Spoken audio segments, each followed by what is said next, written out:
Lesnar destroys Oba Femi. WWE Chaos, Lesnar attacks. The Beast strikes again. Oba Femi gets destroyed. Brutal Lesnar assault. Make sure you subscribe and hit the notification bell so you never miss an update. What really happens when the Beast finally decides he's not just showing up, but sending a message so loud the entire WWE landscape feels it? And more importantly, what does it mean when that message is aimed directly at a rising force like Oba Femi, someone who's still climbing but already acting like he owns the mountain?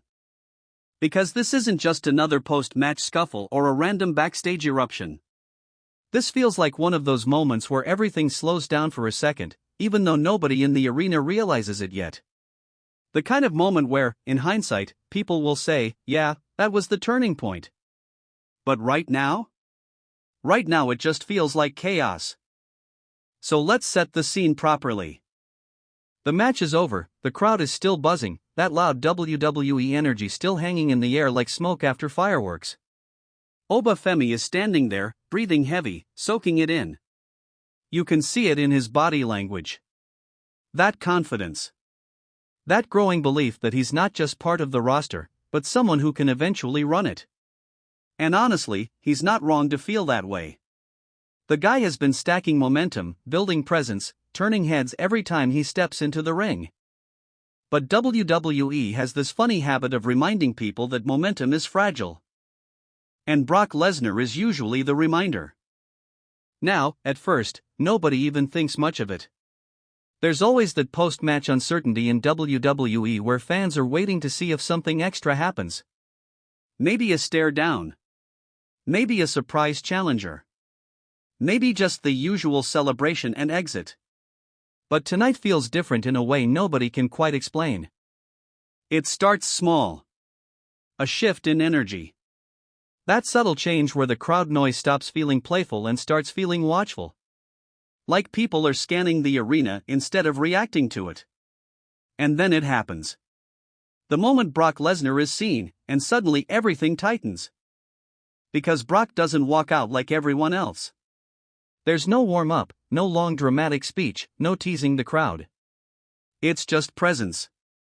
That heavy, undeniable presence that makes even the loudest arenas feel a little quieter than they were a second ago. Oba Femi turns around. And that's where everything locks in. There's a split second where it almost feels like respect could happen. Like maybe this is one of those passing of the torch moments fans like to imagine. The veteran looking at the new powerhouse standing his ground. You can almost trick yourself into believing it's going to be one of those tough stare, slow nod, walk away situations. Yeah, no. That illusion dies fast. Brock moves in like a switch has been flipped. Not rushed, not emotional, just direct. And Oba, to his credit, doesn't immediately fold. He stands there, and you can see that mindset of I've fought bigger, I've survived worse, I'm not backing down. That's the kind of attitude that gets you noticed in WWE.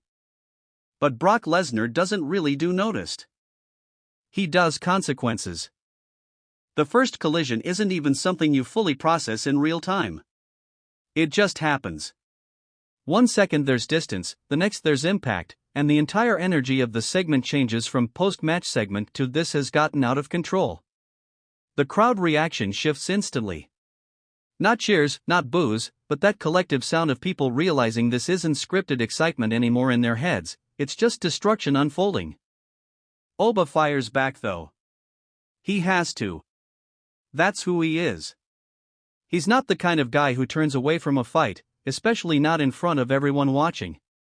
He throws shots, tries to create space, tries to bring the fight back into something manageable. For a moment, it almost feels like he's adjusting. Like he's reading Brock, finding openings. And that's exactly where WWE loves to break expectations. Because Brock doesn't adjust like a normal opponent. He absorbs, resets, and overwhelms again. Every time Oba tries to build something, it gets shut down in a way that feels less like technique and more like force of nature. It's not about counters or reversals anymore. It's about survival windows closing faster than they open. And slowly, the tone shifts again. Now it's not just a fight. It's not even a beatdown yet. It's something heavier. Something that starts to feel like a lesson being delivered in real time. The kind of lesson nobody wants, but everybody remembers. At some point, Oba is forced back. Not just physically, but positionally. Cornered. Contained. And you can see it in the small details. The hesitation. The recalculation. That split-second realization that the space he usually uses to dominate simply isn't there anymore. And that's when things escalate. Brock doesn't rush. He doesn't need to. That's the part that makes it uncomfortable to watch. Because there's no panic in him, no uncertainty. Just control. And when someone like Brock Lesnar is fully in control of a situation like this, it stops feeling like a match segment and starts feeling like a warning being carved into reality. The crowd is fully locked in now. Phones are up everywhere. People are reacting in waves, trying to process what they're seeing. Some are shouting, some are just frozen. You get that mix only WWE can produce when something crosses the line from entertainment into this feels too real even though it isn't. Oba tries again. Still refuses to disappear. That resilience is important, and honestly, it's part of why people are invested in him in the first place. He doesn't crumble easily. Even now, even here, after everything, he keeps trying to stand back up, keep fighting back, keep making it something competitive. But Brock seems almost offended by that persistence. Not angry. Not frustrated. Just more intense. Like resistance only confirms what he already decided. And so the attack continues, heavier now, more controlled, more deliberate. It's not random chaos. It's structured destruction. The kind that sends a message without needing words. The kind that says, you are not ready for this level yet, without ever actually saying it out loud. And somewhere in the middle of all this, you start to realize something important. This isn't just about Oba Femi being attacked. It's about placement. Hierarchy. WWE's constant reminder that no matter how fast someone rises, there are still ceilings made of names like Brock Lesnar. Eventually, the momentum slows. Not because Oba gives up, but because the situation becomes unsustainable. The kind of moment where even continuing would just be punishment without purpose.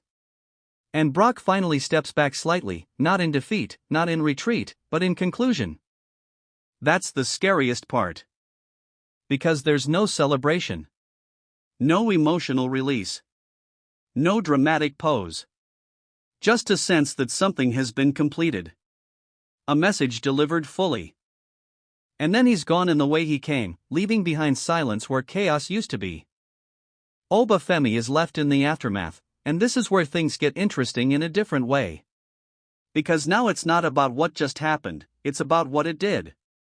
You can see it in his reaction. Not just pain, but processing. Replaying. Rebuilding the moment in his mind in real time.